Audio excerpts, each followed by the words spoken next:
The way that you remain young is just staying in touch with your creative side. If I were to stop that, I would surely die. This is a deeper listen from listener-powered KEXP. This is the show where we talk with musicians about the thoughts and the experiences that shape their music.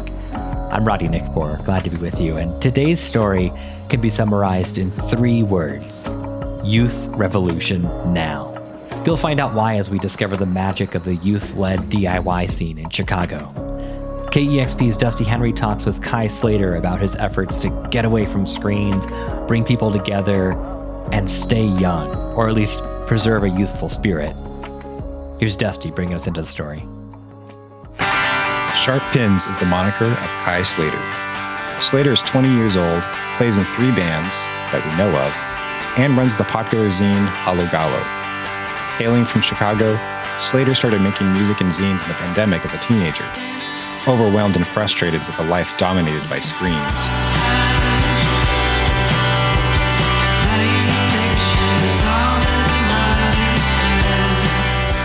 Both his music and zine are made analog, with tape recorders, photocopiers, and typewriters.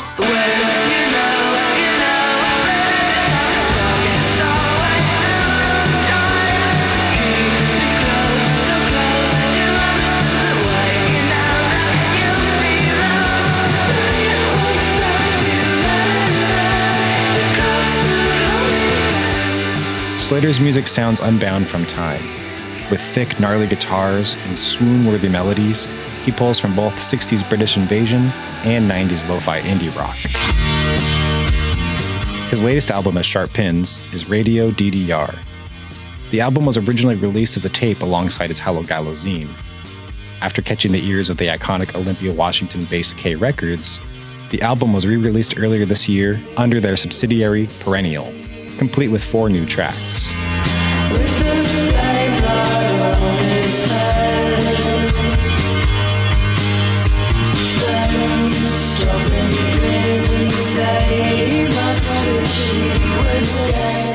Slater wasn't the only Chicago teen who picked up music during the pandemic. He's since been noted as a part of the scene's rising youth DIY scene, which includes bands like Freako and Horse Girl.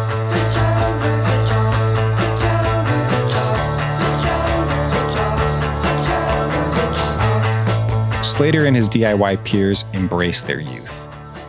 Across Hallogallo zines and on Radio DDR, he scribbles the phrase, "Youth Revolution Now." To Slater, youth isn't about age. It's a mindset that can be fostered through creativity. I caught up with Slater as he called me from Scoville Park in Oakville, Illinois. He was eating an empanada and telling me about his new record and the power he sees in youth. Well, thank you, Kai. I'm really excited to be talking to you today about your new record as Sharp Pins. Sweet, me too.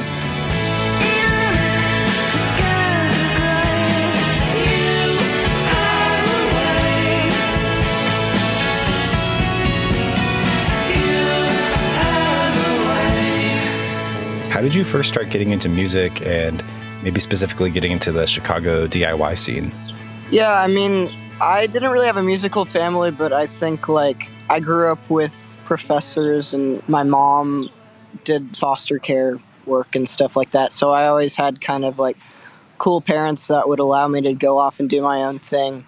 And I was always by the university where my dad worked, going to the record store and checking out CDs just based on cool album covers and stuff. And I would always just be there in my free time after school waiting for my dad to finish teaching. And that's how I really got into I started getting into British invasion and stuff like that. And then I would go to this place called the Old Town School of Folk Music in Chicago. They had an open mic thing that, young kids could play at, and you get a 1-song slot, or there would also be bands there.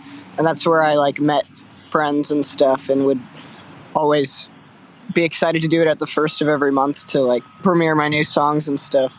That's when I met my friends Charlie and Desi, where I had this band called Dwell Troop, which I formed with my friend Francis Brazis, and we just busked around Homewood, Illinois. I kind of wanted to be the next Paul Simon or some folk god or something, and I always walked around with a singing saw. I mean, just a saw and a bow, really, and an acoustic guitar. And we would record in the attic on a shoebox cassette recorder. And so we did a few of my first songs together. My first song was called In Regards to Matilda.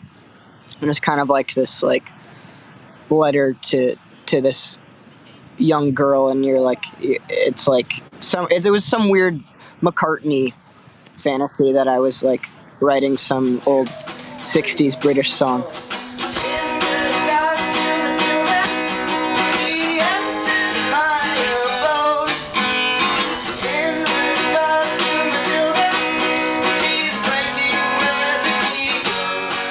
A lot of the time the DIY starts kind of in that isolated way, you know what I mean? You don't really know that there's other people out there doing the same thing as you, and then there comes a time where you meet bands that have a similar ethos and like the same stuff, and meeting the people from Lifeguard and stuff like that really opened my eyes to a lot of other kids doing the same stuff, and that kind of fed the hunger to want to kind of have the community grow and stuff like that. So then I started making the zine to kind of put it out there and say this is us, and we want to hear from everyone else. I love kind of this commitment you have, maybe not commitment, I don't know, but the analog, everything you mentioned, the singing saw and the cassette recorder. And I did want to talk about your zine. Is it called Hallogallo? Is that how you say it? I don't know. I say Hallogallo, Hallogallo. I'd kind of go back and forth. Choose your own adventure, kind of. Right, yeah. I mean, I guess it'd be Hallogallo because it's an old German phrase for dance party. So you'd be you want to go to the Hallogallo or whatever. I mean, I love the zine, first of all. I love what you're doing with it, the interviews and the aesthetics. And I read that you don't use computers with it. You handcraft everything. It looks like you're using typewriters and photocopiers. That's right, yeah. Yeah, can you tell me more about the zine and this sort of DIY, analog approach you take to that in your work? Yeah, I mean, I think I've always really been into zines. I remember the first zine I got was at Reckless Records in Chicago, and it was this zine from 1999, and it was this personal story zine of this kid, he would be hitchhiking and stuff like that. And I really deeply was moved by it, just to read this extremely handcrafted, limited press thing, and it felt like I really could connect with this person I didn't know. I was in COVID school, and social media just rotting my brain and feeling horrible. And I was okay, well, a zine I can just make completely void of any computers and really just hone in on the music itself and the look of the bands and everything. And I feel at an early point in the band, a lot of it is how do you want to be remembered? Because largely how you're remembered is through pictures and how you're presenting yourself on paper. And everything was kind of reaching this point where it's oh, this could be an actual community of bands. So I felt a zine was a really good way to spread the word and really bypass kind of any sense of social media or the internet or the computers that I felt were totally just strangling me at the time. Yeah, and I love that because I feel there's so much pressure these days, being in any kind of artist, really, where you have to have your social media presence and you have to be marketing yourself and being present. And it feels cool that you and your friends have found a way to bypass that and do your thing. Yeah, I mean, it came from a very deeply anti-capitalist kind of sentiment where we were busking at, protests and stuff like that. It came from that very grassroots kind of really based around mobilizing people and stuff like that. So we came from that kind of that world. And I noticed in the zine, you use the phrase Youth Revolution Now quite a bit. And I think that was maybe the original title for Radio DDR. Is that right? Mm-hmm. What does that phrase mean to you? And how has that shaped or guided your creative vision? I think it's just a really good 3-word punch of what are we really doing? And with this music, obviously it's something that's recontextualized when you're a young artist. And Radio DDR was the last album I did as a teenager. I was 19 when I did all of it. There was that aspect to it. But the idea of youth revolution or whatever, it's just the idea that remaining youthful is so important to like the goals that we have. That is a revolution in itself, to kind of like detach yourself from the capitalist time frame of like what a musician is or what an artist is, and all of this. It's really trying to separate from any sense of how a job should be or how other facets of like the working class should be. Like music and art should be something that transcend that and like feel like pushing forward some like ideals of society, you know what I mean? So it's like an easy 3-word way to say all of that. That's honestly super inspiring, even as someone a bit older than you. Like that the spirit of youth, I think, is like such a great concept. Yeah, totally. You're 20 now, is that right? Yeah, I turned 20 in October, so like a few months after I did Radio DDR originally. Yeah, so you've been doing this for a few years now. You must have been pretty young when you started out. Did you feel like any barriers to that, or did you just kind of like revel in like the freedom of youth in that way? I mean, I think like, sorry, there's some kids passing by. I guess very pertinent, but I mean, I think musically, for me, I've just tried to keep it the same as when I was 13. You know what I mean? And there's definitely been like outside of the music itself, like trying to get shows and stuff like that, and being kicked out of my own shows, stuff like that. There's always that as a young person. As far as the music, it stayed in that same realm, you know what I mean? Maybe you'll be chasing stars. Said there's a shouting in my head. You'll be splitting handlebars, left with the sack inside instead.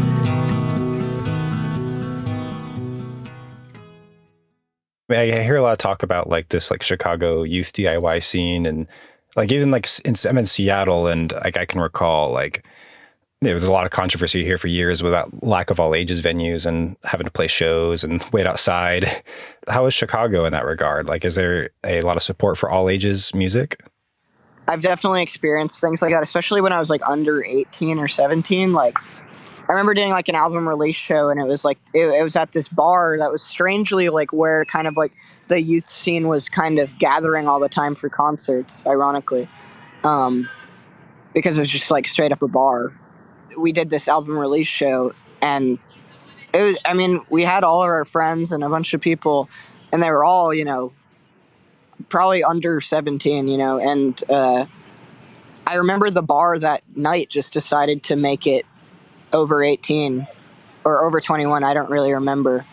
I remember being so crushed and like feeling more like, oh, I need to really fight to get more all ages shows. And like, I don't want to stand for like a concert that someone my own age couldn't get into, because that just seems antithetical to what I'm doing. You know what I mean?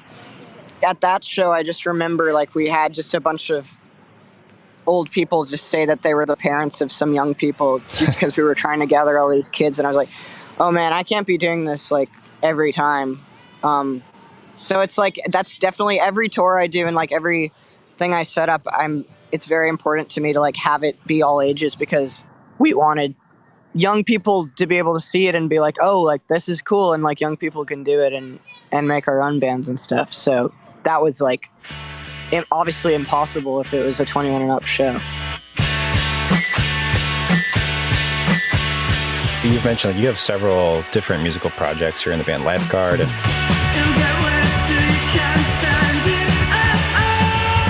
Wall Troop. Lucky dog, waiting by the window, listen to the birds in the treetops as they softly sing. And maybe some I don't even know about. What inspired you to create Sharp Pins, and what has allowed you to express that you feel you could do differently from your other projects? Wall Troop was kind of like on hiatus at the time, and it started to be more of like a solo endeavor. And I just kind of had this great creative release, on that first album, just being able to like go into my room and make an album all in like 4-track and do it my way. And I went in with like 2 or 3 songs and came out with like 13 or whatever is on the original album, just because it was like I was inspired.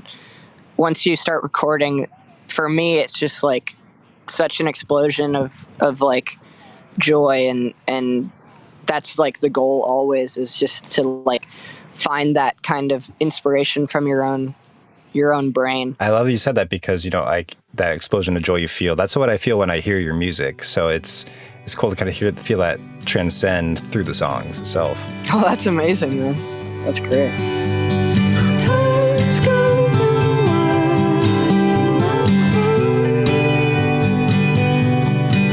my skin is bare, crossing the mind, it's so parallel to you.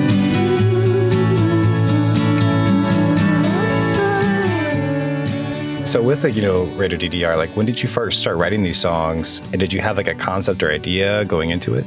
Radio DDR is probably like the longest I've spent in the writing process for an album, because I was just, after I did the first album, Turtle Rock, I was playing shows all the time, like solo shows, and I realized people were coming back and people actually enjoyed the music, and I wasn't just doing it for myself, and like, you know, there was actually like an audience.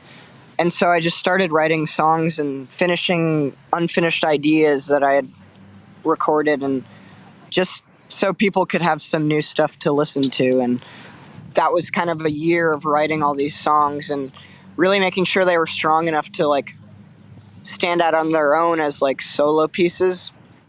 I recorded it in about like a week. I'm always giving myself limitations like that, whether it's like using a 4-track cassette or you know, saying let's do a song a day or whatever, something like that. You have such a great like sense of melody, like songs like Lorelei.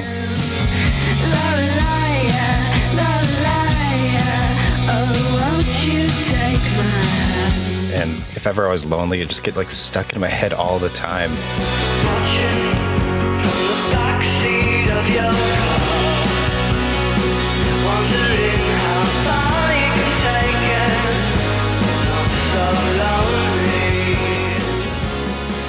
I'm curious how you approach like quote unquote like songcraft. Like, do melodies just come out of you, or are you putting a lot of like structure, or really like, you know, studying song structure and things like that? I would say like, yes, melody just does come out of me, like, and I don't exactly know why, but the way that I almost always write songs is just by singing, and a lot of the time it comes from just like a turn of phrase that someone says, or like a joke that I'm making about a song. Like, oh, like, what if there was this 60s song called If I Was Ever Lonely? Like, isn't that such a like romantic and kind of sappy yet poetic title, or something like that? And then you're like, oh, I'll write a song with that title, and it might be a heaping pile of trash, or it could be like, you know, a memorable song. And then at that point, it's just like, singing is just like, it's kind of like a window into your melodic soul or something, like kind of this pure distillation of like where like all the melodies in your brain, like it's just, I think it's just really important for people to sing and like kind of see what happens with that. And then also I've just always, anytime I hear a song I like, I learn it. Just playing the record over and over again and being like, I have to learn that riff and like feel what George Harrison's fingers were feeling when they recorded that lick on Drive My Car, or something like that. Asked the girl what she wanted to be. She said, baby, can't you see? I think that's like my biggest piece of advice for people like trying to write songs, is just like learn songs and see what people were doing, and see that people really like do random things, and like if you just present it in a way, you can really make anything sound like a fully formed idea and make it work. Can you tell me about the title, Radio DDR? A lot of the time I just make album covers before I make albums because I find it inspires me to make the album. And I just made this one about like this imaginary, kind of in the realm of like the Who Sell Out, like a pirate radio station. And I was just collaging with this old like East German newspaper.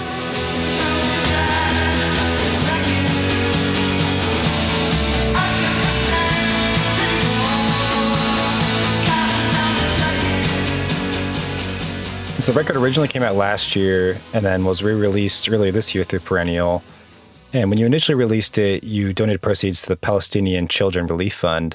Can you tell me about the decision to donate proceeds there and the role you see music playing in addressing social issues and social change? Yeah, I mean, I thought it would just be like totally against what I'm going for if I didn't do that in that moment, and in this moment completely still. Like, it is so essential for us to like fight for the liberation of the Palestinian people. It's the biggest platform I have, so it seems like the most effective way I can do that personally. Any chance I get, that's very important to me, you know what I mean?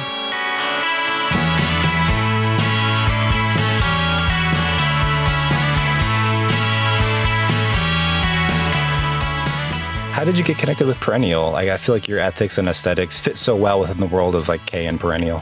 Hayes from Perennial, he found Radio DDR, I guess through Hallogallo, the zine, which was cool, because I didn't really get it. I didn't have a sense of like how much people knew at the zine at that time still.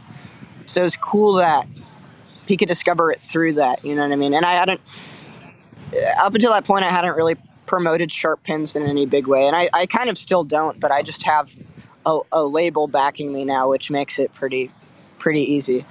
K Records was my first favorite label as a kid, and I would always be wearing like a big yellow K Records pin, to the point where my friends like thought it was just like something I made to like signify my name being Kai. So it just, I mean, and aesthetically it's just like informs so many of my choices and how I make art at home and stuff like that, and record, you know, all of that was super informative for me as a kid. So it's been really awesome to work with everyone. Do you have any songs on Radio DDR that you're especially proud of? Race for the Audience was the first one I did for the album. That song was like a very aware statement about like making a second record and kind of racing for the crowd or the audience, I guess. Being self-aware as a musician a lot of the time, like, you really need to like tune it all out at a certain point, and I thought that was the lyrics to that. I was proud of the way I was able to put that out on the second album in that way.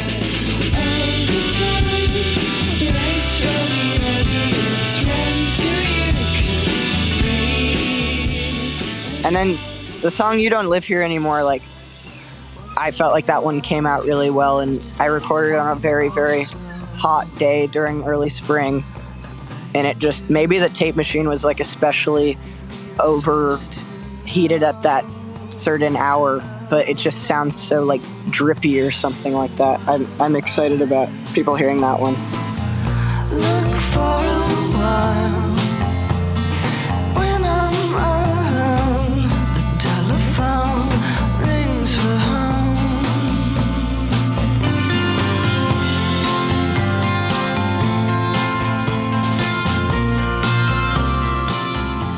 There's several new songs on the re-release too, and including one of my favorites, I Can't Stop, which I was really intrigued by this line, I don't want to get older no more, given like the youth themes you talk about.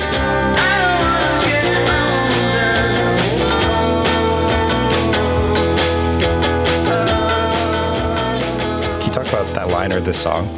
It could be applied to many facets of anyone's life, but kind of just, for me, just being like, I'm never going to be able to stop making songs and recording songs, and like going off the other themes we've been talking about, that's the way that you remain young, is just staying in touch with your creative side and that discovery that comes with that.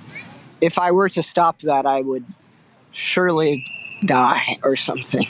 Like it really feels like I would never ever stop doing that, because it's like, it's what gives me so much happiness and like that sense of still being young. That's really beautiful. I appreciate you sharing that. Like that really resonates, and I think it comes through a lot in your music. I appreciate it.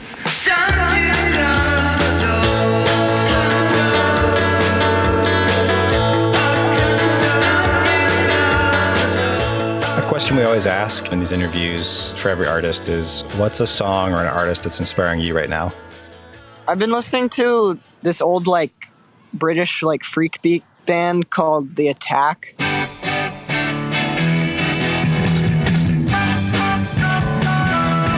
They just like really incorporate a lot of sounds that could be considered corny, but do them in such a creative way. Like they implement like horns and stuff and put it into this kind of like semi-psychedelic kind of garagey sound.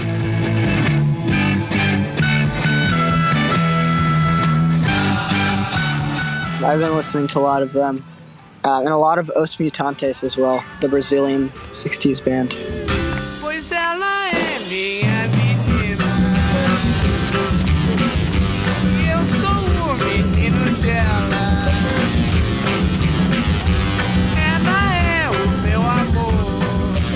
Well, thank you so much, Kai. I really appreciate it. Congrats on the record and all the records ahead, too, and zines. Appreciate you talking, man.